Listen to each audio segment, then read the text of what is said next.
तो कुछ देर बैठिए, कुछ देर स्मरण करिए। हमारे यहां तो यहां तक कहा गया है कि किसी मुर्दे को अगर जलाया भी जाता है तो कपाल क्रिया तक रुकना पड़ता है कि थोड़ा रुकिए, कोई पीछे से आकर कुछ कर ना जाए। दीप जलाएं, थोड़ी देर रुकिए। और दीप का भी नियम है महाराज, दीप का भी नियम है। दिए में जो फूल बत्ती लगती है, गोल बत्ती लगती है, गोल वाली, ये बत्ती हमेशा कोई विष्णु भगवान की पूजन कर रहे हो, शिव जी की पूजन कर रहे हो, कोई अन्य देवता का अगर आप स्मरण कर रहे हो तो गोल बत्ती लगाई जाती है। भगवान के मंदिर में पूजन कर रहे हो तो गोल बत्ती लगाएं। लंबी बत्ती, लंबी वाली जो बत्ती होती है, लक्ष्मी की पूजन में, देवी पूजन में, जितनी भी माताओं की आप पूजन करोगे, जितनी भी देवियों का आप स्मरण करोगे, उसमें लंबी बत्ती का प्रमाण है। पितरों की पूजन में लंबी बत्ती का प्रमाण है। पितरों को कभी गोल बत्ती नहीं लगती। आप मटके के पास में, परिंदे के पास में, जल के पात्र के पास में कोई भी अगर दिया लगाएंगे तो वहां गोल बत्ती रखकर लगाएंगे तो घर में लक्ष्मी नहीं टिकेगी। कई लोग कहते हैं कि परिंदे के पास, मटके के पास में, पानी के स्रोत के पास में जहां जल भरते हैं, हंडा रखते हैं, टंकी रखते हैं, वहां पर मटके के पास बत्ती लगाओ, दिया लगाओ, पितर शांत रहेंगे। तो पितरों को शांत करो, मना नहीं है, पर दिया लगाने का नियम है कि पितरों को अगर आप दिया लगा रही हो मटके के पास, परिंदे के पास, या अमावस्या के दिन पितरों के लिए अगर दीप लगा रही हो तो गोल बत्ती अगर लगाओगी तो कार्य कभी सफल नहीं होगा। धन आएगा जाएगा, टिकेगा नहीं। इसलिए पितरों के लिए अगर दिया लगाना है, पूर्वजों के लिए दिया लगाना है, पितरों के लिए अगर दीप लगाना है तो लंबी बत्ती लगाइए, लंबी बत्ती। महाराज, लंबी बत्ती का प्रमाण हमारे यहां शास्त्र का, गोल बत्ती का प्रमाण। और सुंदर चरित्र कहा, यदि आपके जीवन में बहुत ज्यादा लक्ष्मी से तकलीफ है, कष्ट बहुत ज्यादा है, या इसलिए शायद कहा जाता है कि भगवान को सर्वश्रेष्ठ कौन सा चंदन अच्छा लगता है। आपको पहले भी कथा में कहा, आगरा की कथा अगर किसी ने सुनी होगी तो उसमें वर्णन किया, भगवान को सर्वश्रेष्ठ चंदन कौन सा, भगवान को सर्वश्रेष्ठ चंदन कौन सा प्रिय है। वो कौन सा चंदन है जो भगवान विष्णु को लगाएं, राम को लगाएं, कृष्ण को लगाएं। वो कौन सा चंदन है जो श्री हरि को लगाया जाए। तो जीते जी भगवान विष्णु एक बार गले लगाते हैं, उसको कहते हैं हरि चंदन। कौन सा चंदन है? हरि चंदन। हरि चंदन बाजार में नहीं मिलेगा, हरि चंदन आपको बनाना पड़ेगा। कैसे बनाना है?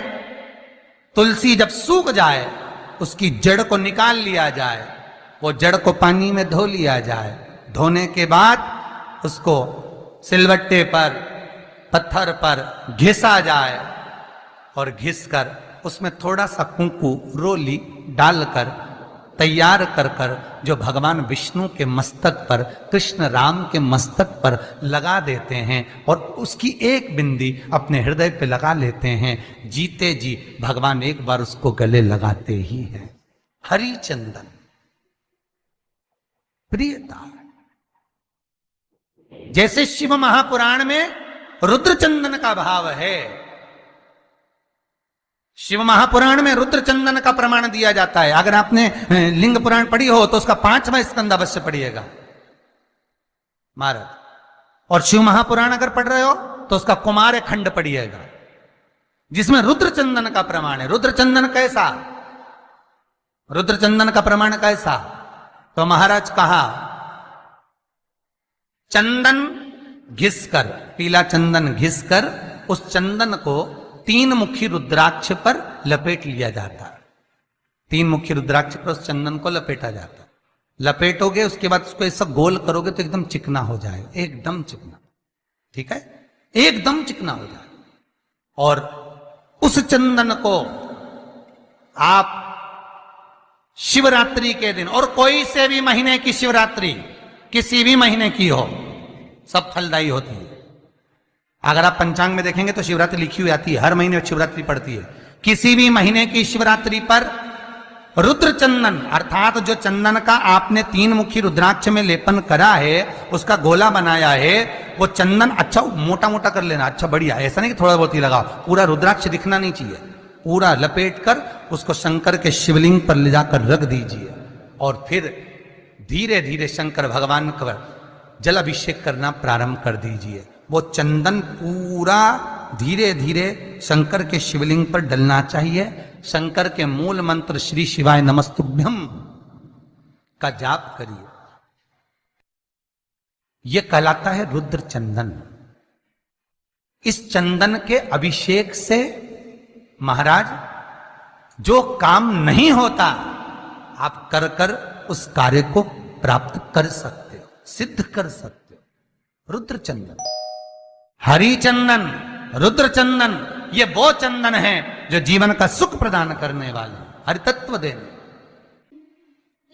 मंगल है, राहु है, केतु है, दशा बेकार चल रही है, लक्ष्मी नहीं आ रही, कष्ट बहुत है, फैक्ट्रियां नहीं चल रही, कहीं मत जाओ, मेरे शिव की शरण में जाकर एक बार शिव महापुराण को पूरी सुनो।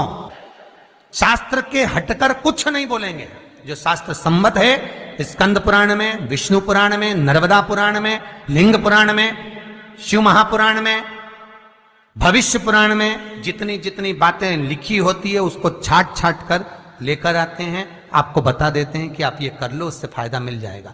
कोई ज्योतिषी नहीं, कोई कुछ नहीं, बस केवल भजन करो, शंकर का अनुमोदन करो और विश्वास रखो शंकर पर, तो किसी को 1 रुपया देने की जरूरत नहीं पड़ेगी। भजन करो, विश्वास शंकर पर रखना, जन्म मरण और परण वो देगा, सुख वो देगा, समृद्धि वो देगा। जिसके घर में बहु रिद्धि सिद्धि हो, जिसके घर में अमोद और प्रमोद पोते हो, जिसके घर में शुभ और लाभ दरवाजे पर बेटे बनकर विराजमान होते हो, जिसके घर में स्वयं अखंड सौभाग्य देने वाली पार्वती हो, जिसके घर में लक्ष्मी देने वाली लक्ष्मी बेलपत्र के पेड़ के नीचे झाड़ू लगाती हो, जो स्वयं सरस्वती को स्वर प्रदान करता है, वो शंकर है। जब सब कुछ उसके पास में है, कुबेर का खजाना वो चोर को दे देता है, जब सर्वस्वता उसके पास है, तो आप इधर उधर डोलते क्यों हो? क्यों डोलो? उस पर विश्वास रखो। वो शंभु, वो शंकर, वो त्रिकालदर्शी, वो कैलाशी, वो अविनाशी सुख देगा, आनंद देगा। पाने का तरीका केवल उसको रिझाओ। जो मंदिर आपसे दूर हो, जिस मंदिर में कोई नहीं जाता, जिस मंदिर में कोई दिया तक नहीं लगाता, उस मंदिर में तुम जाओ और उस मंदिर में एक दिन जाकर प्रकाश कर आना, एक बार दिया जला कर आना, मंदिर की सफाई करी आना, शंकर जी पे जल चढ़ाकर उनको स्नान कराकर, कोई पत्ती पेड़ पौधे के पास में हो तोड़ के चढ़ाए आना। 2-4 बार कर कर देखना कितना शांति, कितना धीरज, कितना आनंद, कितनी समृद्धि, कितनी लक्ष्मी मिलती है। तुम करोगे तुम्हारा पेट भराएगा, हम करेंगे हमारा पेट भराएगा। स्वयं करिए। ओ ब्रह्मलोक के देवता ब्रह्मा हैं, बैकुंठ के देवता भगवान विष्णु हैं, और मृत्यु लोक का अगर कोई देव है तो वो महादेव है, केवल शंकर, केवल शिव, मृत्यु लोक का देव। अभी एक विचार करो, तुम्हारे घर में अगर थोड़ी सी तकलीफ आई तो सबसे पहले अमेरिका में लड़का रह रहा वो आएगा क्या?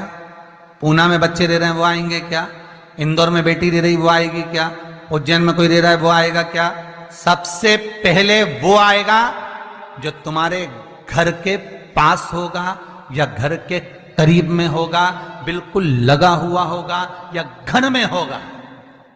अब आप कहां रहते हो? जितने लोग कथा सुन रहे हैं सही बताना, कहां रहते हो?